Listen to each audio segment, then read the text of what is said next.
Honey Bunnies, I'm Lemmy the Preen, and I've been thinking a lot about being young because I've been listening to Lana Del Rey, and I've been doing this thing where I've been trying to like listen to artists album by album, or just like trying to get like a full scope of their discography, just to like be able to understand them on a deeper level, or just like get in their heads and like understand them as like artists, rather than just like these people who have just been putting out music for our entertainment and stuff, and like seeing them more as just like the creatives that they are instead of like these aesthetic like figures, I guess. And Lana Del Rey, she's kind of known for being like a lover girl, or like she's literally like the monarch for like lover girls and stuff. Like her music is like the lover girl anthems or whatever. She sings a lot about being young, about being in love, and about being crazy. Like those are the three things that I've noticed in her albums that I've been listening to. I haven't listened to all of them yet, but by the time I post this I probably would have. And I'm gonna make a video about why we romanticize madness too. I think that's also a very interesting topic to cover. But this one is just about like youth and why we romanticize youth and what youth actually is and what being young like means and what it could mean and how like you can possibly stay young forever. Youth is a lot more than just age. Chronologically, it's the calendar, like our birthdays, the things we use to just like mark and like define time. Yeah, through the years counted and just like how events pass and stuff. But psychologically, youth and being young is supposed to be like the pulse of the spirit. Like your curiosity, your openness, and just like your willingness to like experience life fully. Because like those are all traits that we all possessed as like children. And like over time or just through experiences, it's either like the fear crept in or just like the uncertainty and just different things that made us feel like we had to suppress that, I guess. And culturally, youth is like romanticized in art, it's worshipped in advertising, it's patronized in like political spaces, it's fetishized in pop culture. Society tells us that it's something to chase, it's something that should be desirable, but it should ultimately be known that it's something that's fleeting. But I saw this one thing that was pretty interesting. It said that spiritually, youth is freedom from the weight of past regrets and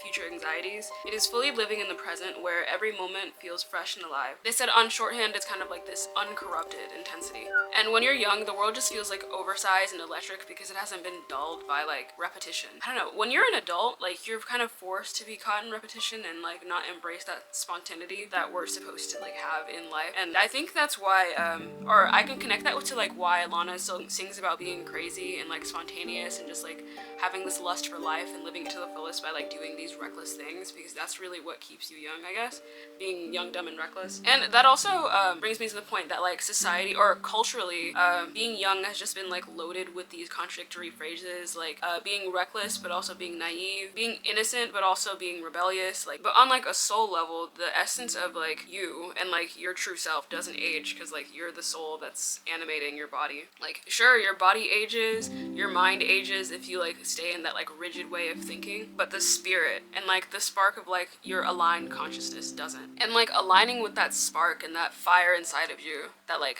that passion, I think that's why I like the word passion, because passion is supposed to be like this fiery intensity of like desire. Like that's what keeps you young, just aligning with that level of consciousness. Pop culture also tempts us with this idea of youth and beauty being a fleeting thing, but both of those things I truly believe are like timeless if you allow them to be, and if you like affirm that into your subconscious, I guess. But by pushing this narrative that beauty is fleeting, it makes us chase beauty, it makes us chase aesthetic perfection, and it makes us chase youth. And like by doing that, it just suggests that in order for you to be valuable or like relevant, you have to look a certain age or behave a certain way, just like have that naive and experience that like makes you attractive like to the world, I guess, because the world is kind of like, it preys on that almost. Yeah, that's a good way to put it. But of course that way of thinking is a trap, and it just like distances you from the inner vitality that keeps you young and like alive, or feeling alive. Like true youth and true beauty isn't cosmetic,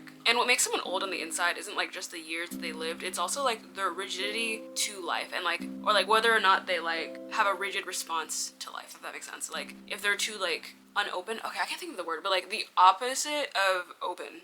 Yeah, I mean not necessarily like closed, but just like they're not like, yeah, closed-minded, that's better. But when you have a rigid response to life, like you cling to your ego's identity of like who you are, but that's not who you actually are. Like you'll cling to past hurts, to disappointments. You'll tell yourself like this is just how it is, this is just who I am, and like you aren't going to be open to like change because you believe that this is just how the world is and it's always going to be like this for me. it just like calcifies your mind and your spirit, and like it just makes you like fall into that like pit of cynicism. And yeah, as we age, it's more likely for you to get more cynical.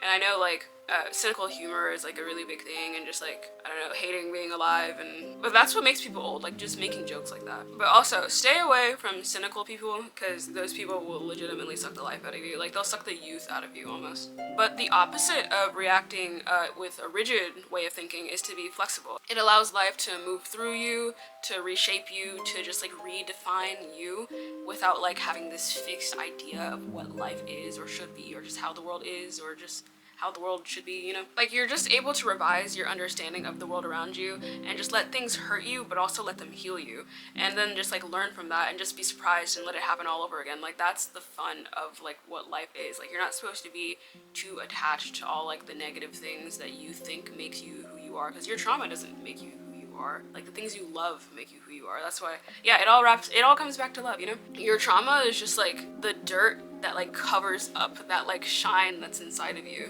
And then when you finally like shake it all off and like take all that dirt off, you'll notice, or you'll remember like who you actually are. And like that dirt is like the cynicism that like calcified over time, or just like all the negative beliefs and like thought patterns that you had that just have been like accumulating. Like when you eventually like get rid of that accumulation. I don't know where I was going with that, but that sounded really smart, right? Like that's why kids bounce back so quickly. I remember like I used to be a daycare teacher. Like kids can fight about something. Yeah, they also don't hold grudges. Like they forgive very quickly. Those are like traits that we kind of like lose as we mature, as we age, because of like cynicism and just like grudges and like holding on to past hurts. Because one, that's how we see the adults around us growing up. Like, oh my god, you guys should all read The Mastery of Love by, okay, this is the book I'm talking about. I was trying to look for the part where like it talked about how kids, like we are less likely to hold grudges like when we're younger, and then like over time like we stop forgiving so quickly. And yeah, that's in there somewhere, but I don't feel like finding it. But yeah, everybody, you guys should find a way to read this book. It's really good. But yeah, people use that like pain and those wounds that they've accumulated as like this permanent armor. But on a spiritual level, rigidity is tied to ego and just like grasping onto certainty, even though like nothing is certain except for like death. And I have kids, or if I have kids, I'm gonna give them the most like magical life or childhood. Those first 7 years are the most formative, I think. Like they're gonna do like everything, like Santa. I'm gonna do like the elves on what's it called? Yeah, the elves on St. Patrick's Day. I'm gonna do Tooth Fairy, and I'll even like make up some. And cynical people will be like, don't lie to your kids, but literally like that's just how you give them a good childhood. Like those people, oh my goodness. People who don't do Santa, like that's, I feel like that's bad parenting, Loki. But that brings me to another point with words being spells. The words that we use on a daily basis, like the phrases we use that we repeat, they mold our perception, our emotions, and like our behaviors, and eventually all that stuff is gonna mold our reality. Saying that I'm too old for this, or when you say I'm too old for this, it's kind of like a binding spell. You're convincing your mind and your body that like you need to conform and to shrink and to like to believe this limitation about yourself. But saying something like 40 years young rather than like 40 years old is like a counter spell, because it literally, like down to those minute details, like it affects you. Or like saying like 21 years young, or 18 years young, or 7 years young, like you're reframing your reality and like aligning your mind with vitality rather than decay. Like words and just simple phrases like that change your outlook on life, your behaviors, your posture, and they just influence both your like psychological and your spiritual, and they influence both your like psychological and like your spiritual states. The phrases we repeat over time become self-fulfilling beliefs. Okay, these are some examples of like some aging spells that you can be doing on yourself without even like realizing it, you know? I'm too old for this, it's going downhill from here, I don't have the energy. That one's a really important one. Don't ever say that. You're like depleting your own supply. Sarcasm. Sarcasm is another one. Like, it's as if you're like mocking life, I guess. I don't know. That's childish. Like, those things just like reinforce limitation. They dull your sense of wonder, and they just gradually drain you of your vitality. And psychologically, repetition just trains you to respond to things with fatigue or just like avoidance. But spiritually, these like aging spell phrases that you may say on a daily basis, they may also like impose or just like create like self-imposed limitations or beliefs and stuff. And these barriers just like make it harder for you to like fully be free in your own body and present and like experience the vitality that pop culture and just like beauty standards want you to like chase. And vice versa, there are youth spells as well, like that we can say that keep us young. Like yeah, I'm blank years young, why not? I can learn, this is fun. So you should be able to balance work and play. That's another thing. That's a whole other video on its own also. But you can play at work without actually messing around and playing and stuff. Like you can see it as like a simulation type of like game thing instead of an actual like job instead of like, yeah, because like that really like drains you. People who like are like attached too tightly to their jobs and don't see it as like this like, I don't know, task that you can do throughout the day to like get XP on like your, you know, your health bar or whatever. Like that's like seeing things like that, like just that perspective on things, like it keeps you young, it keeps you like from getting the soul sucked out of you by capitalism. And not only do these phrases like they stimulate neuroplasticity, but they also open your spirit to like a sense of play and a sense of presence and a sense of I don't know, they're just ways of like rejuvenating your spirit, you know. And joy and play aren't like these optional things that we can be or do as adults. Like we're supposed to have joy, we're supposed to play, like that's part of the human experience. But and they're also like essential to our soul's vitality. But society calls them childish, and I have a really weird I have a really weird relationship with the word childish, because I've never really seen it as like, I mean, it didn't really become an insult. I could feel myself, like, I do think I'm somebody who would probably be called childish by other people until, like, or it only ever bothered me when I was, like, 15, I guess, 15, 16. Because when I was that age, like, mentally, I was still, like, 12. Or, like, yeah, I still felt like very much like a kid. Not, like, but when everyone else is 15, I was, like, 12. Like, that's what I felt like. And I guess that's when it really, like, felt like I was just singled out, and I felt like it's something that actually affected me. But I think like I just experienced that like in a very short span, and I was able to like overcome that, and I didn't really feel any, yeah, being childlike isn't the same as being childish, like, and you don't have to grow out of some things if it's something you enjoy. Like I still have my Elmo. I've had this since I was so young. It's my boy. He's my son. But anyway, play, curiosity, delight, and wonder all like sustain your life force, and they're what keep you, or they're what keep your mind elastic and like your spirit vibrant on the inside. Yeah, you can't let anyone wash away your color. And I know I'm saying this in all black right now, but I swear I'm a rainbow on the inside. Like that's how I feel. But suppressing all those things is spiritually aging, and it just like suppresses, or it's a slow erosion of the river that is your soul's fluidity.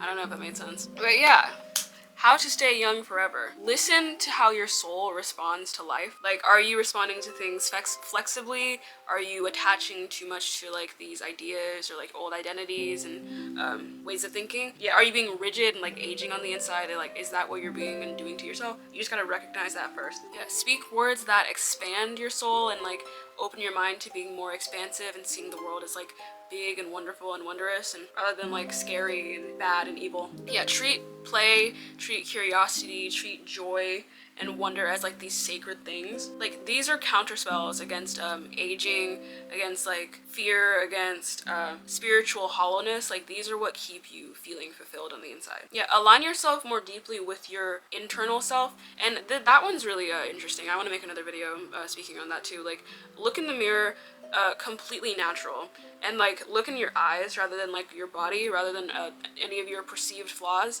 and just like stare into your eyes, because the eyes are the window to the soul. And like when you do that for long enough, it's gonna feel very discomfortable. Is that a word? It's gonna feel very discomforting. It's gonna feel uncomfortable. It's gonna feel very uncomfortable. It's gonna yeah, make you feel like you're like an NPC, or just like, yeah, completely silent. Also, that's a really good way to do it. If you're scared of doing it silently, like play like a chanting mantra or something. But you'll start seeing yourself as like a beautiful creation, rather than like that's being piloted by like something even more beautiful on the inside, rather than like whatever you think you are now. And if you already think you're a beautiful creation, that's awesome, amazing, like, because you are. But yeah, that's just to help someone who might not feel that way. But yeah, stay open, keep laughing, keep enjoying life, keep playing, talk to yourself kindly, talk to the world kindly, talk to life kindly, and life will talk kindly to you back. Yeah, keep saying words that keep you alive, that keep you free, that keep you fun and joyful and joyous. Yeah, don't let anyone steal your joy. But yes, that is all, everybody. This one, I think I'm gonna post it probably before the end of the week. Let's hope. And thank you so much for watching. Thank you for giving me your attention. I love you guys so much. I actually planned this literally within like a day. I'm glad I actually filmed it the day that I like thought of it as well, because like the thoughts are still fresh. But yeah, I love you guys. Bye bye. Thank you for your patronage.